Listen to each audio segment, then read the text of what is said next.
우리 앞뒤자로 한번 인사할까요? 잘 오셨습니다. 네. 한 주 잘 지내셨죠? 라고 한번 인사와 격려를 한 번 더 하십시다. 얼마나 수고가 많았겠습니까? 한 주를 살면서. 네. 예수님은 전능하신 바로 그 하나님이시죠. 전능하신 바로 그 하나님이라는 것은 불가능이 없는 분이라는 뜻입니다. 우리가 알고 있는 그 창조주 하나님, 할 수 없는 것이 없는 하나님, 그런 하나님입니다. 그래서 사실 아무것도 안 하셔도 돼요. 아무것도 안 하셔도 하나님의 뜻 가운데로 이루어갈 수 있는 분이 하나님입니다.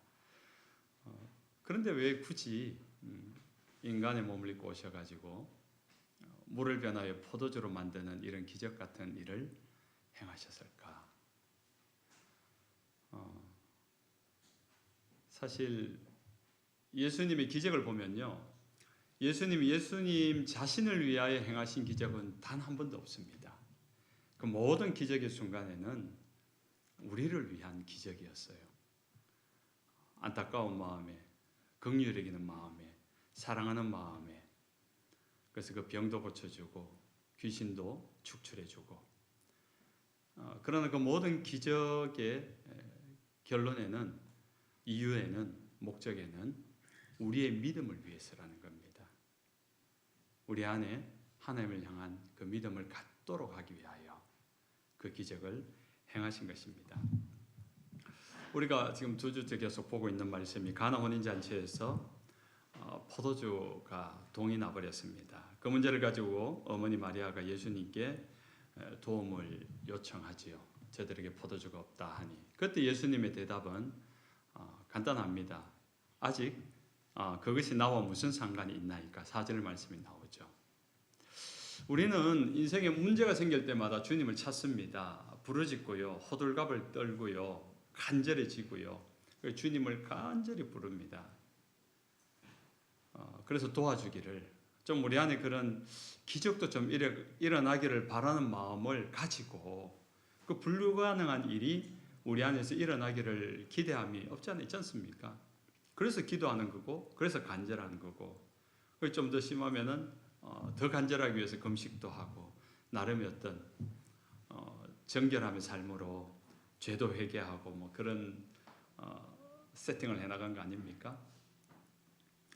그런데 그건 우리 입장이고요.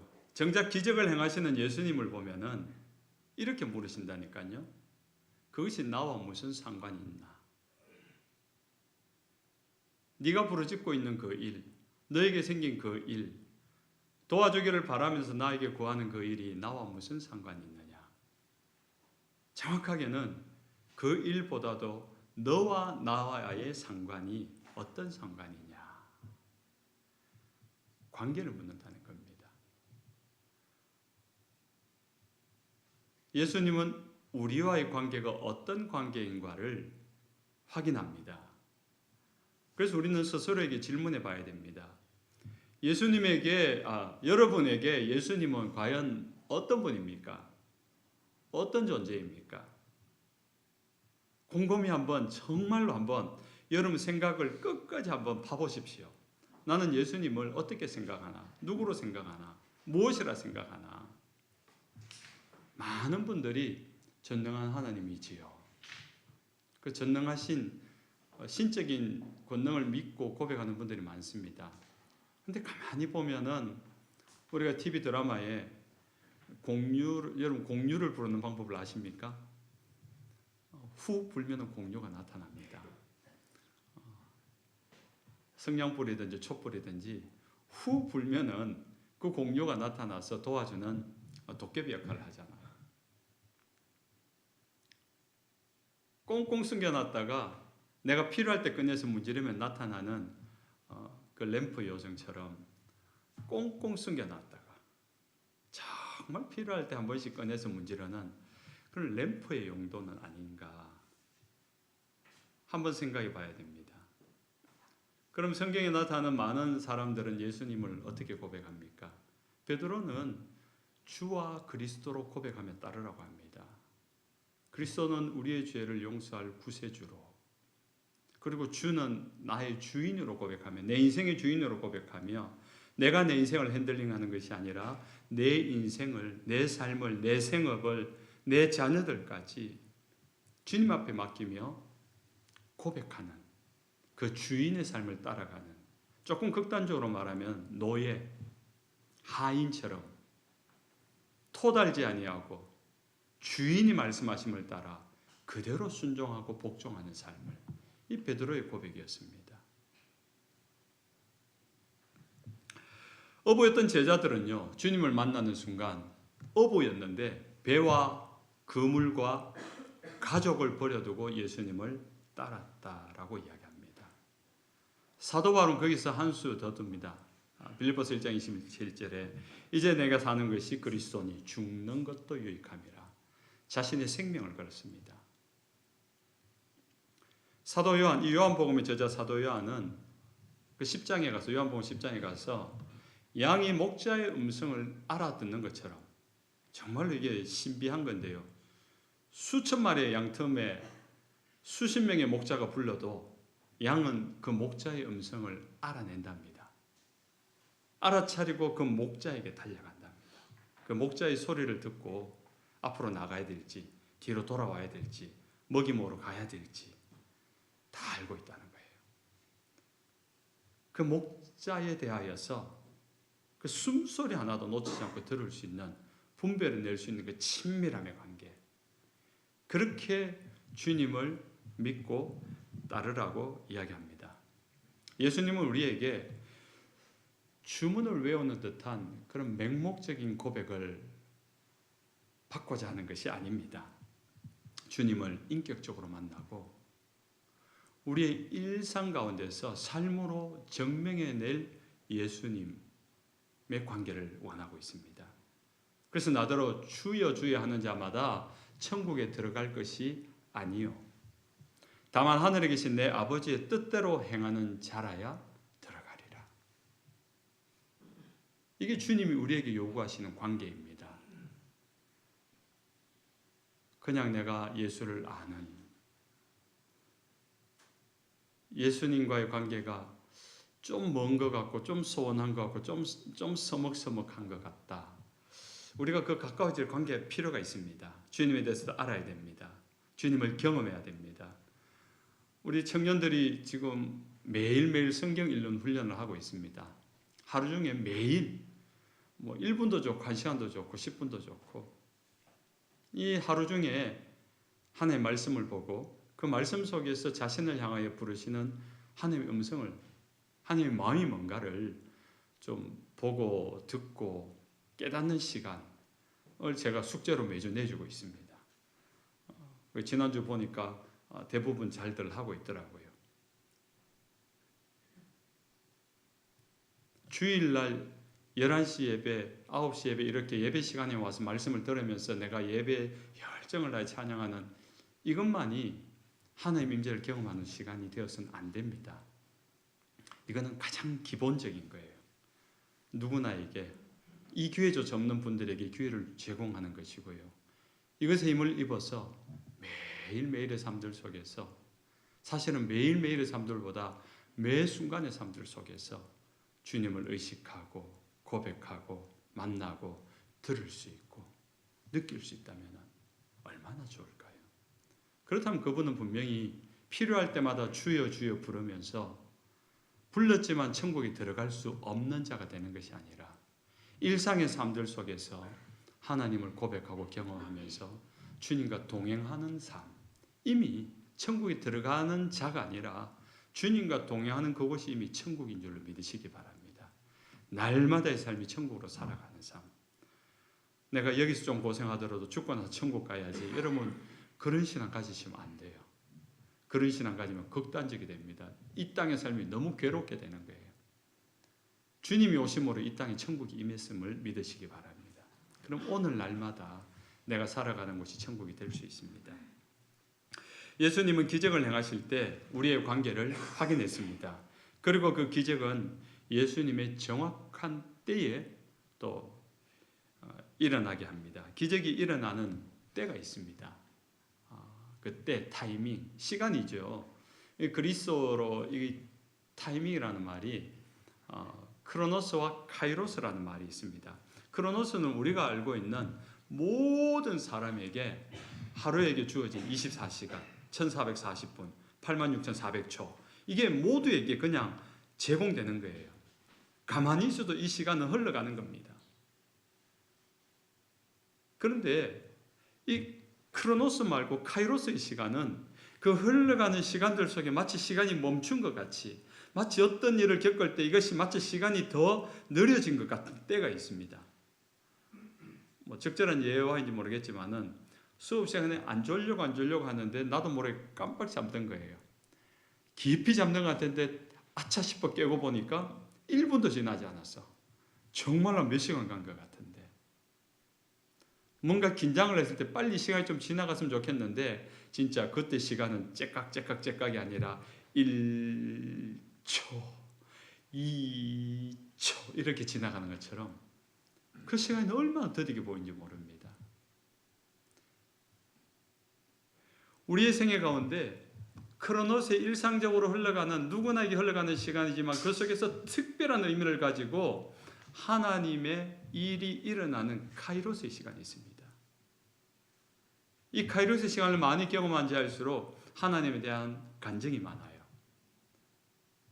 하나님의 특별한 일들을 많이 경험했기 때문에.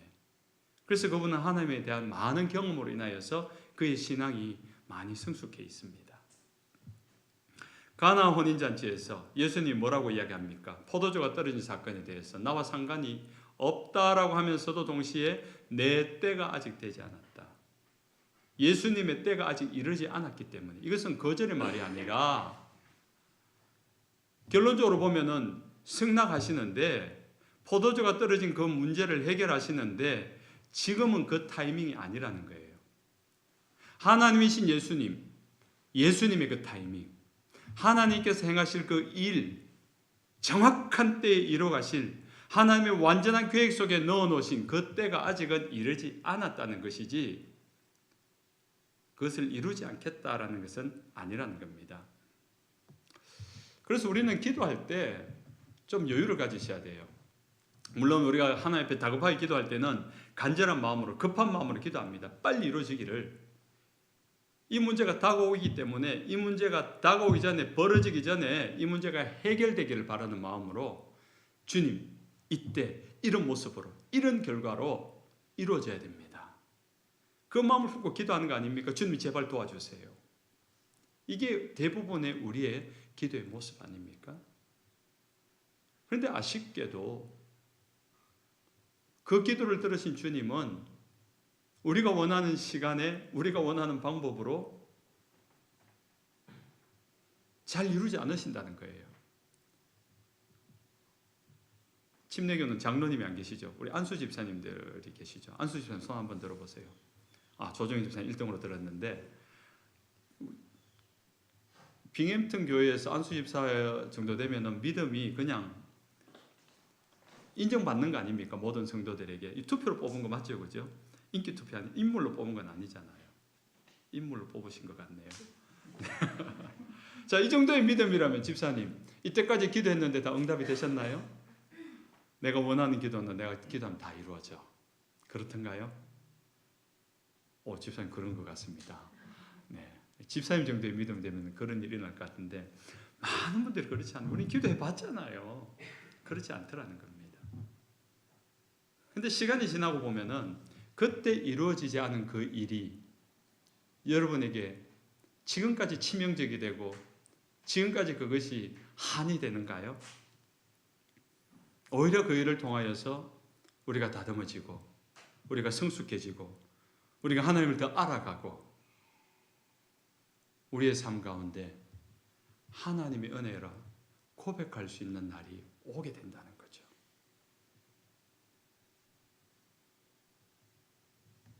우리는 일상 가운데서 어떤 사람이 나에게 요청할 때 아니면 내가 너무너무 사랑하자면 내 자녀가 내게 요청을 할 때 그 요청대로 다 들어주지는 않잖아요.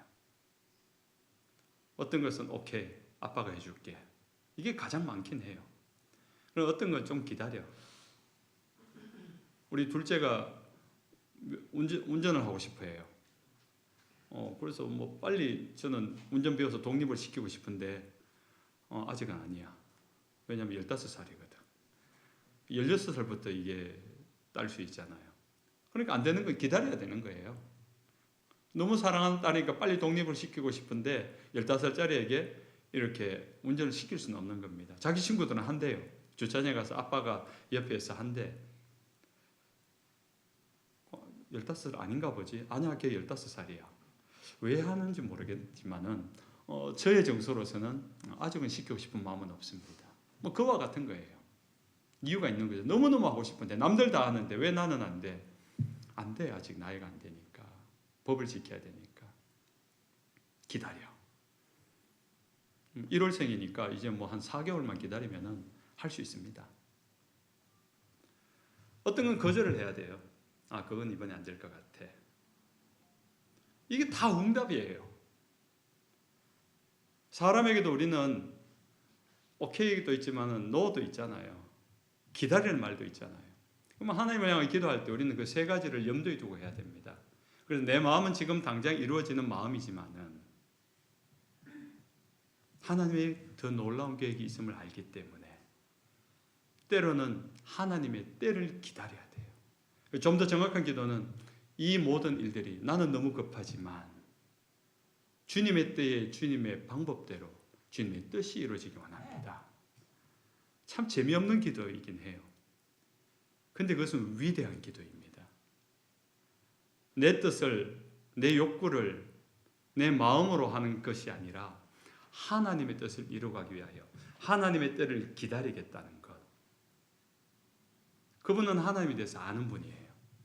하나님과의 관계성 속에서 과연 내 인생 이 문제가 이 문제라고 생각한 일조차도 하나님의 일로 맡겨드릴 수 있는 하나님의 일로 연관을 만드는 지혜로운 분입니다.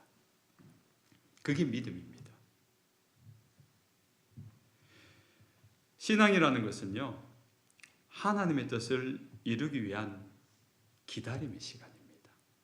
그 기다림과 순종이 우리의 신앙이라고요. 하나님이시지만 성부 하나님 뜻을 이루기 위해 인간의 몸을 입고 오신 예수님이 이 땅에서 보여주신 삶은 철저한 기다림과 순종의 시간이었습니다.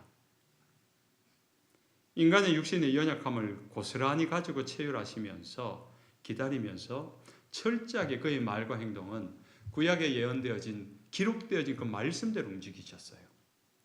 기록되어진 그 말씀을 가지고 말씀하셨어요. 마태복음 4장에 마귀가 와서 시험을 할 때도 예수님은 그냥 마귀야 물러가라만 하지 않았습니다. 기록되었으되 사람이 떡으로만 살 것이 아니라 하나님의 말씀으로 살 것이라. 이렇게 말하면서 돌을 떡 만들어 먹으라는 그 유혹을 이깁니다. 기록된 말씀을 가지고 철저하게 하나님의 때를 기다립니다. 그렇게 하나님의 뜻을 이루어가니까 마지막 십자가에 죽으면서 이 땅에서의 삶의 사역을 다 마치는 순간 예수님의 마지막 한마디가 무엇이었습니까? 다 이루었다. 다 이루었다. 하나님의 뜻을 다 이루었다. 하나님이 나를 통해서 이루고자 하는 그 일을 나는 다 이루었다. 그 성부 하나님에 대한 믿음이 온전했기 때문에 그렇게 고백할 수 있는 것입니다. 우리의 믿음이라는 것은 교회에서 막 소리 지른다고, 막 봉사 많이 한다고, 막 교회 더 많이 온다고, 뭐 직분이 막 여러 가지를 맡아서 봉사 많이 한다고. 여러분, 이게 신앙 아니에요. 신앙은 오직 하나님의 뜻을 이룰 줄 아는 자. 나를 통해서 하나님의 뜻이 나타나고 이루어지는 삶으로 내 삶을 내어드릴 수 있는 자. 죽음 앞에서도 내 원대로 마시고 아버지의 원대로 되기를 원하나이다. 그 기도문 앞에는요, 할 수만 있다면 이 잔이, 이 죽음이 나에게서 지나가기 원합니다. 내가 이 일을 경험하고 싶지 않습니다. 이게 본심이었어요. 그러나 내 원대로 마시고 내 뜻대로 말고 아버지 하나님의 뜻대로 하옵소서. 기도의 표본이죠. 겟세마네 기도. 신앙의 표본이죠. 내가 원하지 않지만 아버지의 뜻을 이루기 위하여 내 삶을 죽음으로 내어드릴 수 있는 그 순종. 그것이 신앙이고 그것이 믿음인 것입니다. 예수님이 행하신 기적 속에는요, 늘 기적의 공식이 따라다닙니다. 기적의 공식 1, 항상 문제가 발생한다. 문제가 있는 곳에 기적이 생겨요. 문제 해결이 되는 것이 해결되는 방법을 통해서 우리는 기적을 보는 거 아닙니까? 가나 혼인 잔치에서 아직 잔치 시간이 남았는데 포도주가 다 떨어졌으니까 문제가 발생한 거 아닙니까? 포도주가 다 떨어졌으니까 포도주를 새로 만들어내는 기적을 일으킨 겁니다. 기적의 공식 2, 그 현장에 있는 재료를 사용하신다. 오늘 혼인잔치에 포도주가 떨어졌는데 정결 예식을 위해서 드는 돌 항아리, 또 거기 있는 물을 떠서 채워서 포도주로 만드는 사건.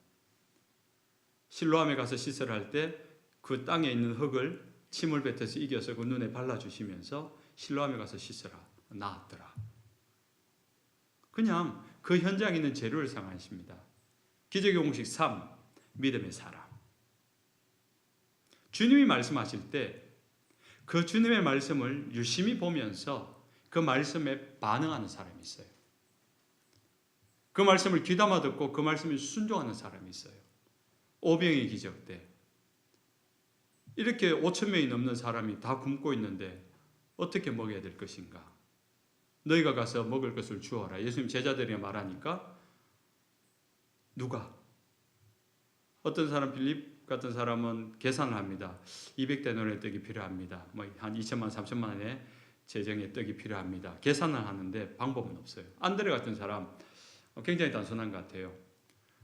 너희가 가서 먹을 것을 주어라니까 먹을 것을 찾기 시작한 겁니다. 그러면서 찾아낸 것이 어린이가 가졌던 떡 5개와 물고기를 찾아내어서 그것을 주님 앞에 그대로 가져옵니다. 마리아와 같은 패턴이죠. 문제가 생겼을 때 있는 그대로 주님 앞에 가지고 나오는 것. 가지고 나오면서 이것이 얼마나 되겠습니까? 우리의 한계죠. 그러나 한계를 가지고 주님 앞에 나와야 돼요.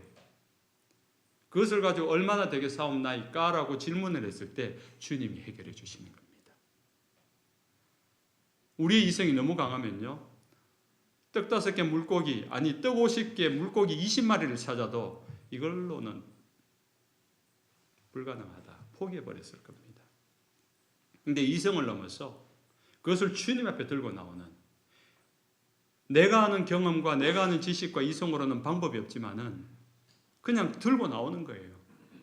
방법이 없지만 주님 앞에 들고 나와서 이것을 어떻게 하겠습니까?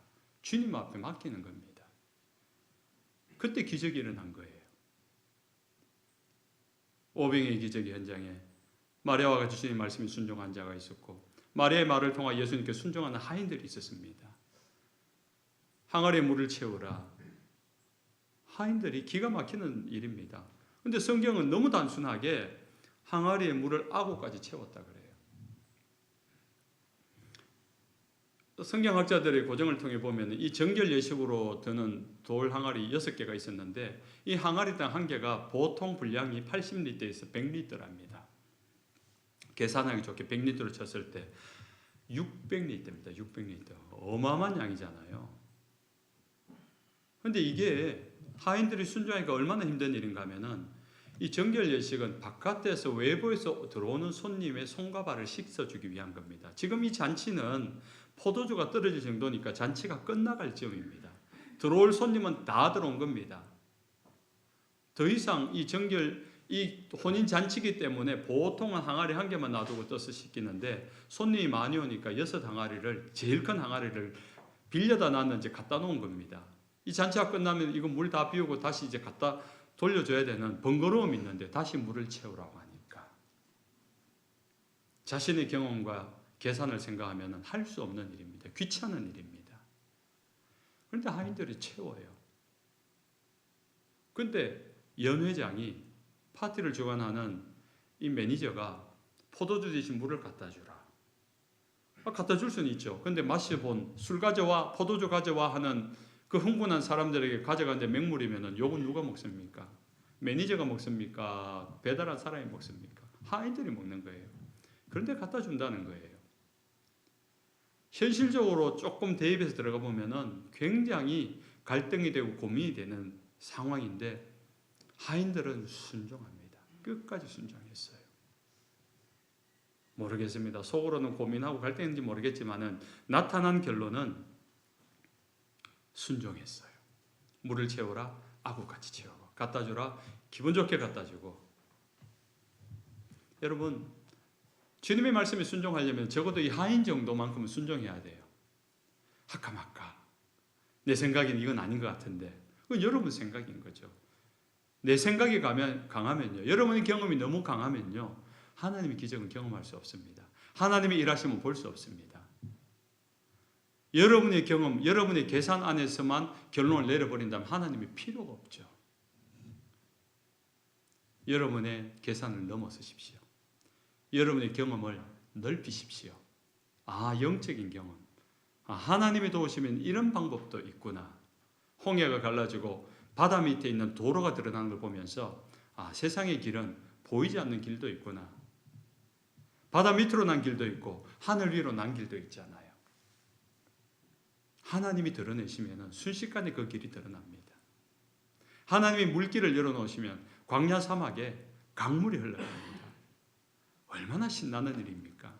그 하나님을 기대하면서 우리의 믿음이 주님 앞에 순종하고 그 주님 앞에 내어놓을 수 있어야 됩니다. 그렇게 믿음으로 반응한 사람들 통해서 예수님의 기적은 끊임없이 일어났습니다.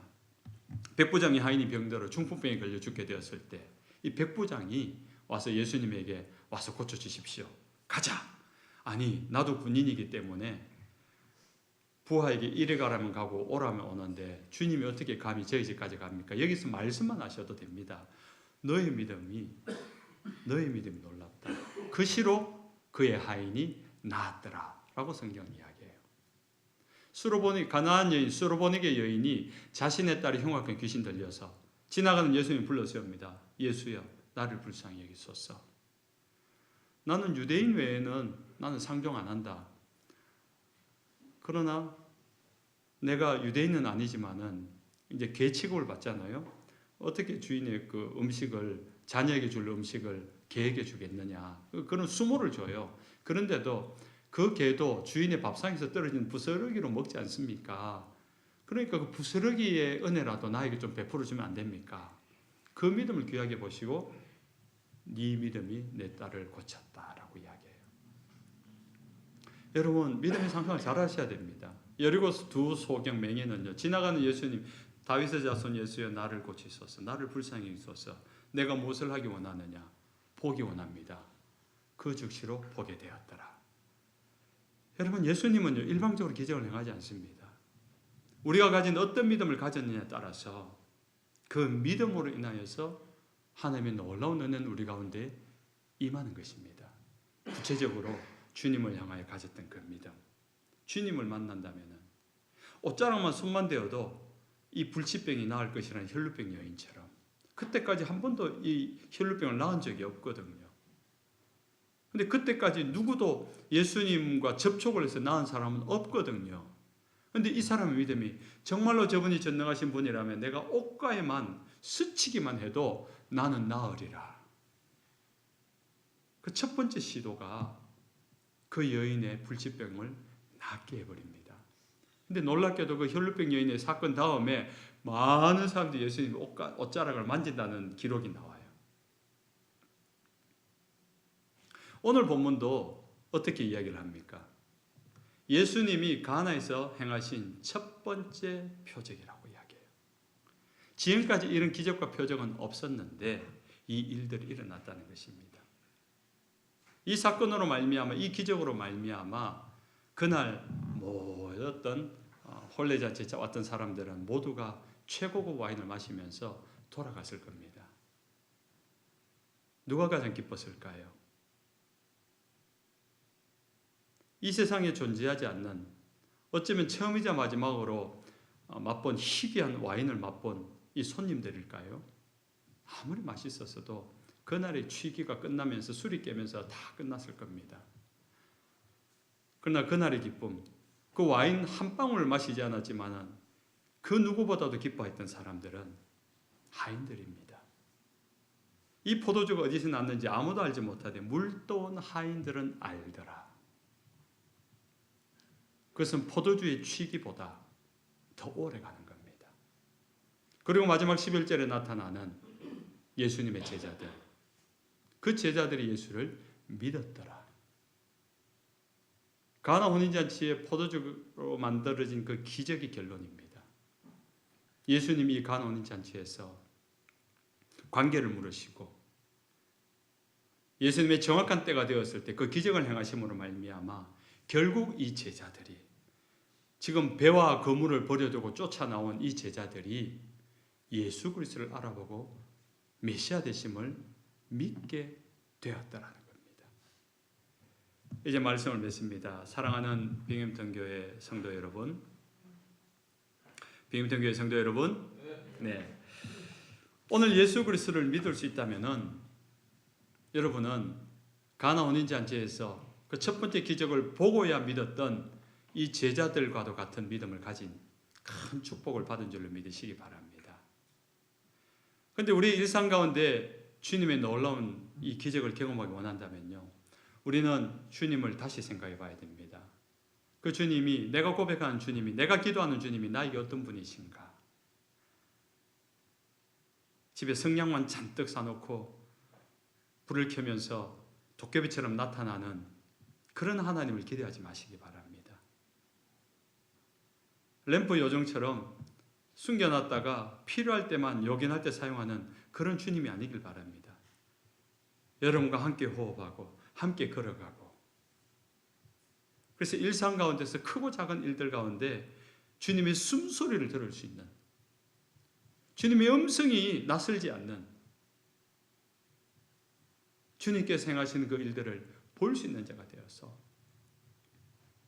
날마다 주님께서 행하시는 그 비밀스러운 일들, 세상은 알지 못하되 포도주의 맛은 아는데 포도주의 맛에 절여서 취해서 그 취함에 그냥 머물러 있는 그 사람들은 결코 알 수 없는 물돈 하인들이 아는 그 비밀스러운 기쁨,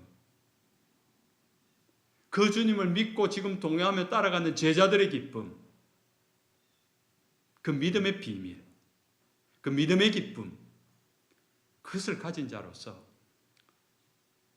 우리가 이 땅을 사는 동안 믿음으로 살아가야 되지 않겠습니까? 그 믿음은 이제 기적이 없어도 동행하는 주님으로 인하여서 그 주님을 알아본 기쁨이에요. 이 제자들이 믿고 기뻐하는 것은 포도주의 기적이 아니라 주님을 알아본 기적이에요. 주님이 어떤 분이신지, 그분이 메시아로 오셔서 가나 혼인잔치가 아니라 영원한 하나님 나라의 어린 양의 혼인잔치로 우리를 부르셔서 영원히 주님과 함께 영원히 기뻐할 그 메시아로서 우리에게 오셨다는 것을 알아보고, 그 주님이 나와 지금 동행하고 있구나, 그 주님의 뜻이 이 땅에 이루어져 가고 있구나, 그 일을 함께 이루어갈 수 있는 저와 여러분의 믿음 되시기를 주님의 이름으로 축원합니다. 함께 기도합시다. 오늘 말씀을 생각하며 함께 기도합시다.